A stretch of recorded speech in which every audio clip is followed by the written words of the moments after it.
marcando el rumbo, siempre tempranito para ti.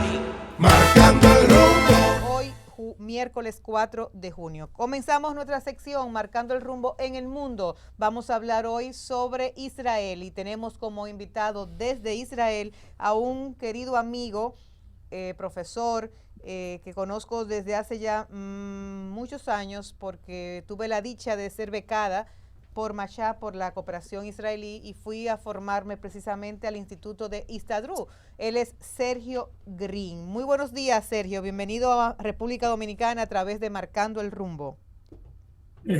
Muy buen día, Janet, y muy buen día para todos los oyentes en la República Dominicana.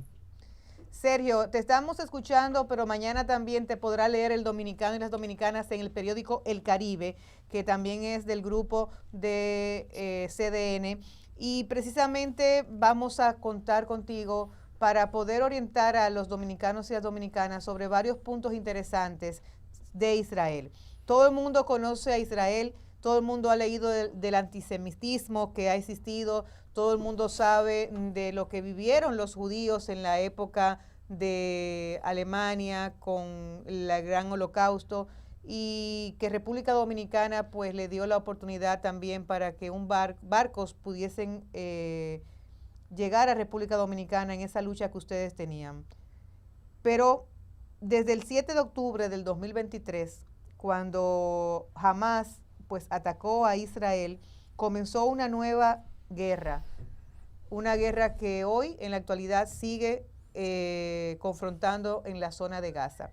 Cuéntanos como israelí qué está pasando, cómo se siente Israel, porque es la diferencia entre las decisiones de un gobierno y lo de un país. O sea, estamos hablando de que el gobierno de Israel toma medidas que no necesariamente el pueblo de Israel pueda estar en total acuerdo en algunas acciones, en otras lo estará porque estamos hablando de la seguridad de un pueblo.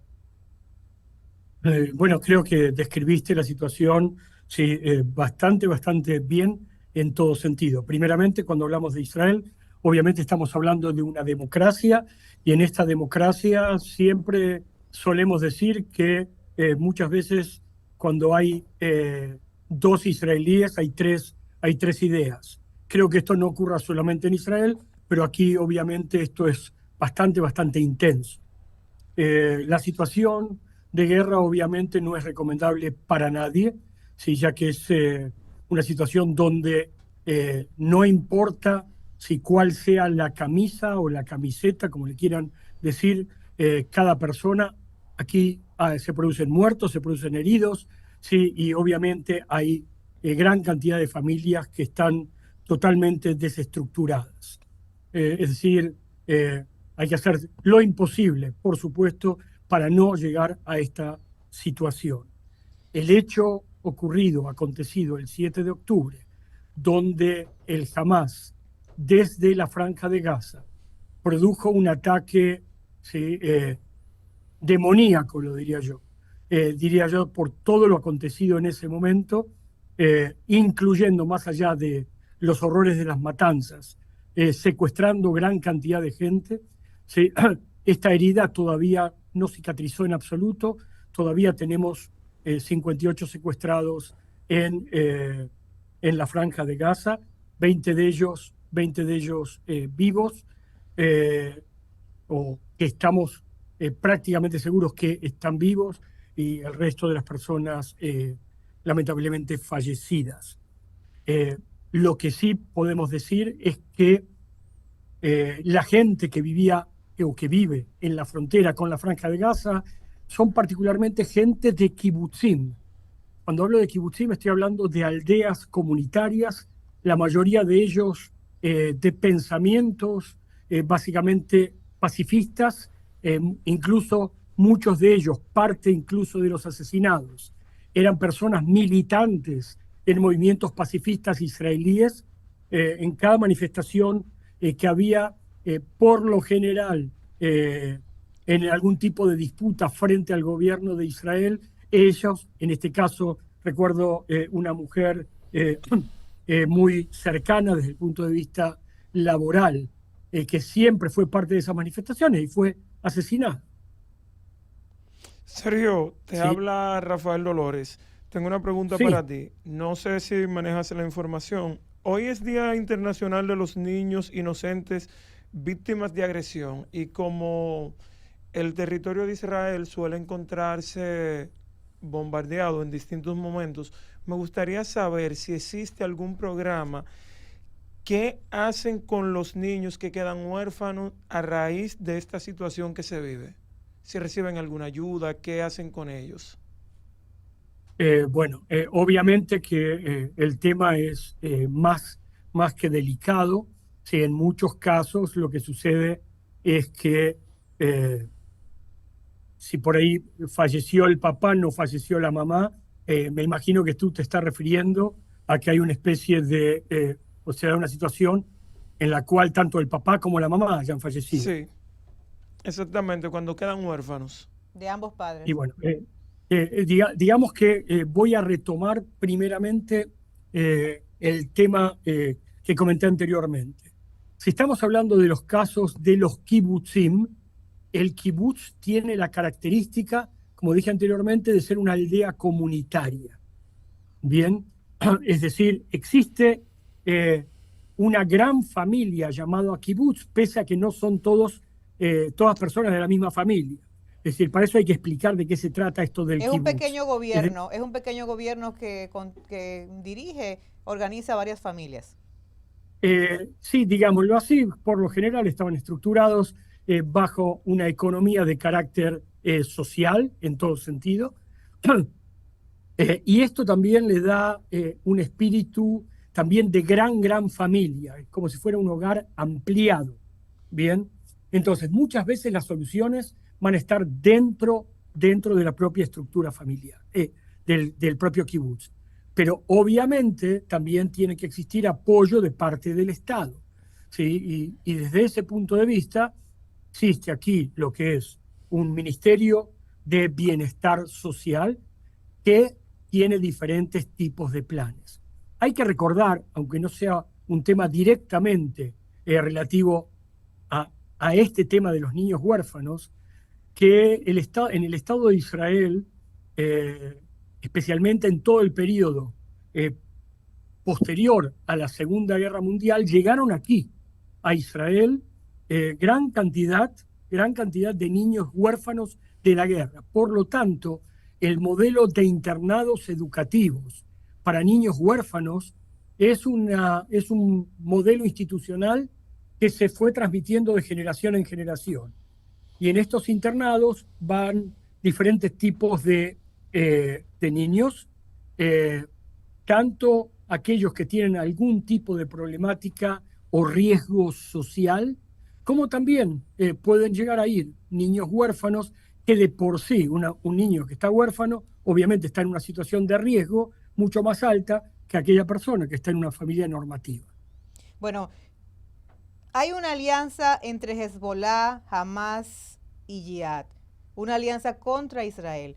De pronto es curioso ver a chiitas y a sunitas unidos. Sabemos todas las diferencias que hay dentro de ellos y lo vemos unido en contra de Israel. De una manera u otra, ¿qué busca esa alianza? ¿Qué persigue esa alianza detrás de Israel?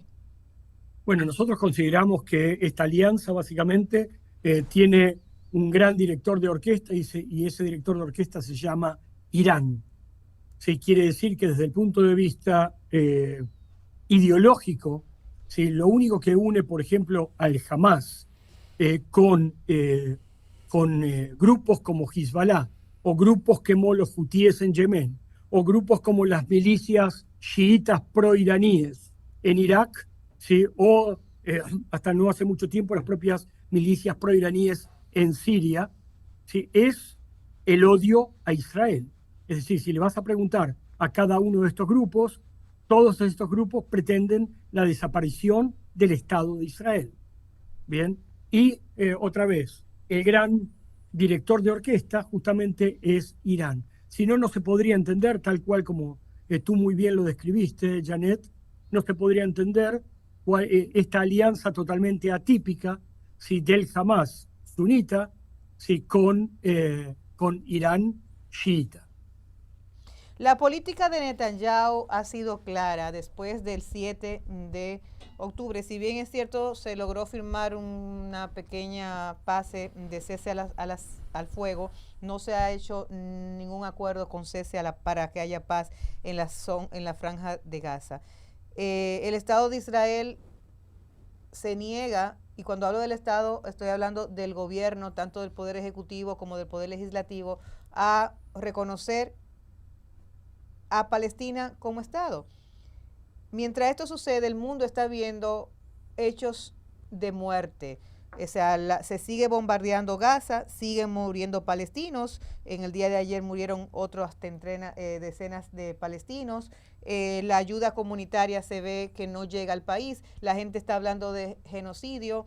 ¿Cómo percibe? Tú naciste en Argentina, tienes 32 años viviendo en Israel, trabajas para el Instituto de Formación y Capacitación, eres el director técnico curricular del Instituto de Formación de Liderazgo.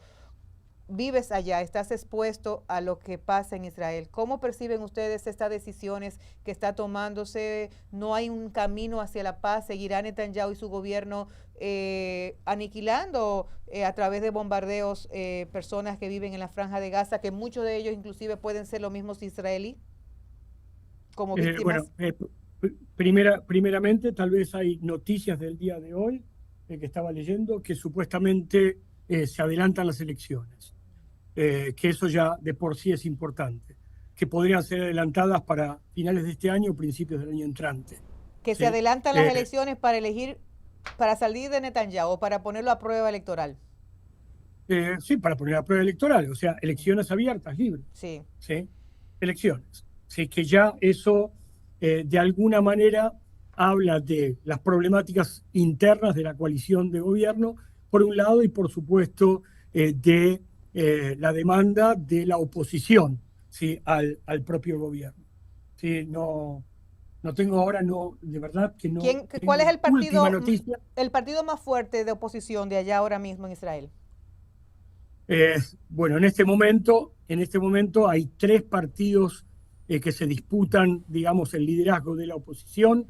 Sí, quien dirige la oposición es Yair Lapid, quien fue primer ministro antes que Netanyahu, por un periodo corto, pero de acuerdo a las encuestas tal vez habría un nuevo partido político, sí, que lo fundaría Bennett, que también fue primer ministro en rotación con Yair Lapid en el año y medio que hubo oposición a Netanyahu, o como parte de un lapso de un año y medio de tiempo que se introdujo entre gobiernos de Netanyahu y el actual gobierno de Netanyahu. Un nuevo partido, eso está pasando en el mundo, nuevos partidos con figuras no nuevas en la política. Sí, digamos que aquí en Israel hay una gran disputa que no tiene que ver con el tema de centro, derecha o izquierda, sí, pero sí alternativas a la figura propia de Netanyahu. Sí, muchas veces se habla acá en Israel que la gente es o a favor de Netanyahu o en contra de Netanyahu, más allá del color ideológico, de alguna forma. Ahora bien, no hay ninguna duda que la gente aquí en Israel está cansada de la guerra. Porque en la guerra ya hablamos de todos los aspectos humanos, ¿sí? Donde la guerra es un juego donde no hay que uno gana y el otro pierde. Todos pierden.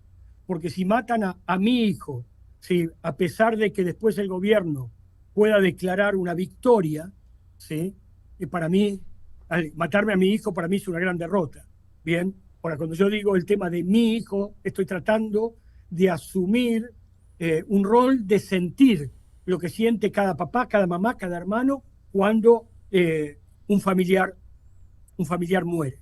Bien, ahora, muchas veces desde la distancia las cosas se ven a nivel bastante abuelo de pájaro.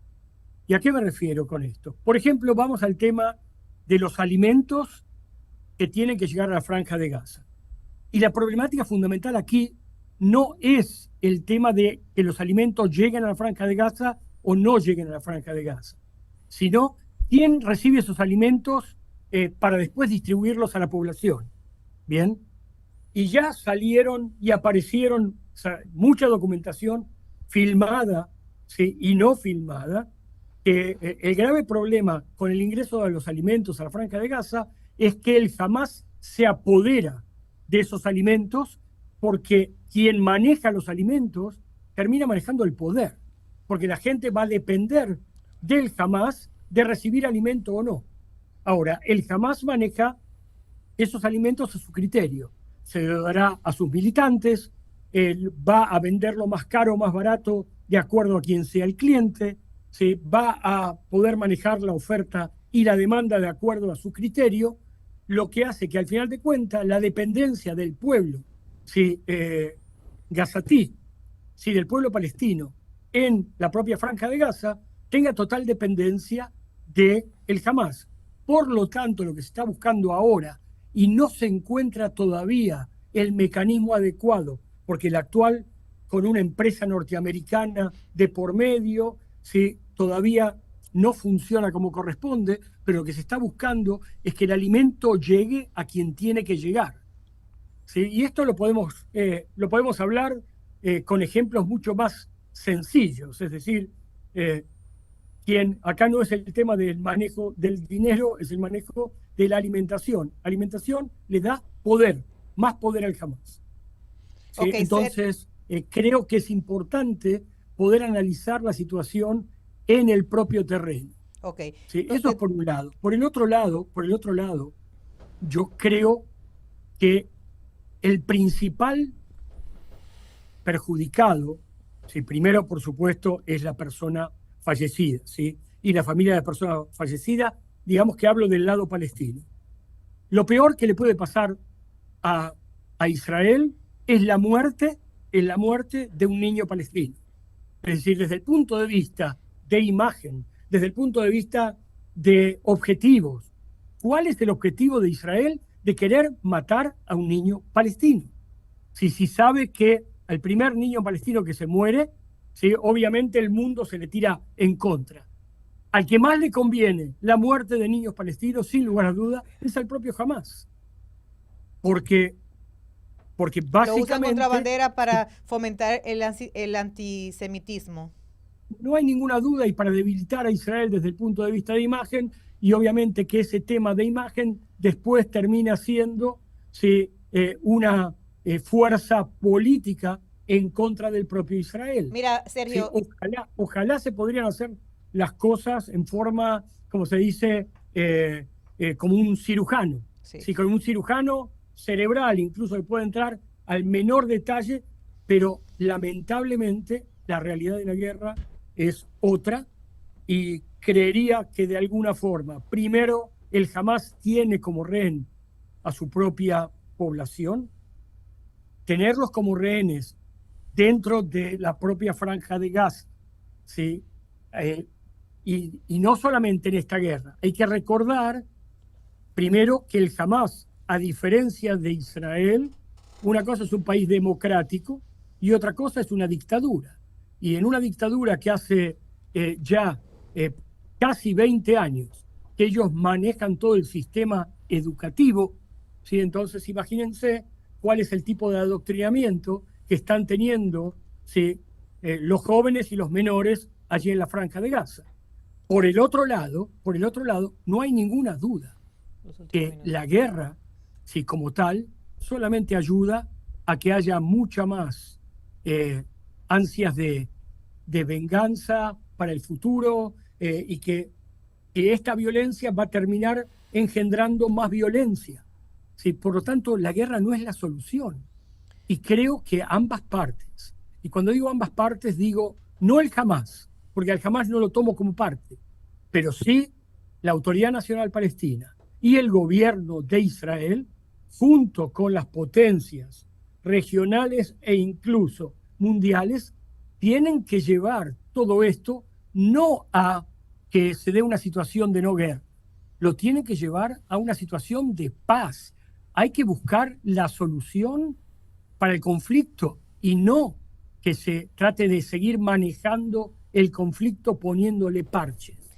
Y creo que mucho de lo que pasa es porque más que buscarse esa solución, sí, que se terminen creando tal vez en un futuro, sí, dos estados donde un pueblo pueda vivir pacíficamente al lado del otro, lo que se hace es todo un manejo, sí, del conflicto para que las cosas que suceden hoy también terminen sucediendo dentro de próximos años. Y estando el Hamas presente en la Franja de Gaza, obviamente nosotros no podemos darles la espalda, ¿sí? Porque sabemos que ya sus intenciones de querer eliminarnos del planeta, el 7 de octubre fue una demostración muy práctica. Ok, Sergio, saliendo del conflicto de Israel en la zona de Gaza, con Palestina, vamos ahora a Israel y República Dominicana. Tenemos muchos años de cooperación. El Mashá nos ha apoyado y a través del Instituto de Histadrut y de diferentes programas, más de 6.000 dominicanos han ido a Israel, han sido formados y capacitados. Cuéntanos qué es el Histadrut, dónde está y cuál ha sido tu experiencia pues, en el manejo precisamente de esa cooperación bilateral en apoyo para capacitar en áreas como la agricultura, sobre liderazgo, sobre comunicación, sobre diferentes tópicos del acontecer nacional. Aquí nosotros, la República Dominicana, hemos sido beneficiada de muchas cosas de Israel, entre ellos el manejo del reguío en nuestros campos, ese sistema que es israelí y que ustedes han capacitado tantos técnicos nuestros del área agropecuaria. Mira, estamos hablando aquí de principios de la década del 60. No, voy a tratar de no contar la historia en forma tan larga, pero digamos que la Confederación General de Trabajadores de Israel de alguna manera fue el Estado antes del Estado, cubriendo funciones que cuando no existía el Estado, alguien las tenía que cumplir, ya sea a nivel de economía, a nivel de educación de tiempo libre, a nivel de cultural y deportivo, cosa que cuando se creó el Estado, ya el Estado por sí mismo lo fue reemplazando. Pero obviamente la Histadrut es, como dije anteriormente, la Confederación General de Trabajadores. Ahora, dentro del Ministerio de Relaciones Exteriores de Israel existe un departamento, una división, que se llama Mashav, que es la Agencia de Cooperación Internacional del Ministerio de Relaciones Exteriores. Y ya estoy hablando desde hace más de 65 años que la señora Golda Meir, que en su momento fue primera ministra del Estado de Israel, Golda Meir le solicitó a la Histadrut que pueda aportarle también al mundo y especialmente a todos los países que estaban naciendo y a países en desarrollo, que comparta sus conocimientos aplicados a Israel, que como país nuevo, existente desde el año 1948, como país moderno, ¿sí? Empezó a desarrollar, es decir, el Estado de Israel se empieza a desarrollar en forma sumamente acelerada y dijimos, no, todo ese conocimiento y esas experiencias que estamos aprendiendo, la idea es compartirlas con los países del mundo que de alguna manera o de otra, o por una razón o por otra, están en una situación muy similar a la nuestra. Y de allí que se empezaron a crear todo tipo de capacitaciones cuando expertos de Israel salen al exterior a dictar cursos o gente del exterior, de países, amigos, Sergio, hermanos. nos queda solamente menos de un minuto. El tiempo en radio pues se nos agota. Para que por favor nos queda menos de un minuto. Sí. Entonces, para hacerlo sencillo, la gente que viene del exterior viene aquí a recibir capacitaciones en las áreas donde Israel tiene algún tipo de ventaja comparativa. En una de las áreas que vos mencionaste, por ejemplo, el tema de agricultura, sí es increíble cómo este territorio que no tenía agua, sí se convirtió de lo que era un desierto en lo que es hoy, sí, un espacio con muchísimos bosques y con muchísima agricultura intensiva. Bueno, la verdad, Sergio, que te agradecemos tu tiempo en el día de hoy, que hayas podido compartir. Yo personalmente te agradezco. Pasar por Israel para mí ha sido una de las experiencias y pasar por tus manos como profesor y facilitador ha sido una experiencia que más ha contribuido a mi carrera de liderazgo dentro no solamente de la política, sino en mi propia familia. Gracias por habernos compartido esta mañana. Estamos hablando con Sergio Green desde Israel, así que esperamos que tenga un buen día y por supuesto nuestros mejores deseos, Sergio, para que se pueda encontrar el camino a la paz entre Israel y Palestina y, como tú dices, al final puedan convivir dos países en un mundo de respeto a la dignidad y al derecho de cada uno de los países y de las personas. Gracias a ti, realmente me emocionan tus palabras, tendrías que verme en este momento como estoy emocionado realmente y ojalá, yo creo que la mayoría de la gente en esta región del planeta eso es lo que quiere, la paz. Comenzando el día, informando, analizando al mundo, aquí llegó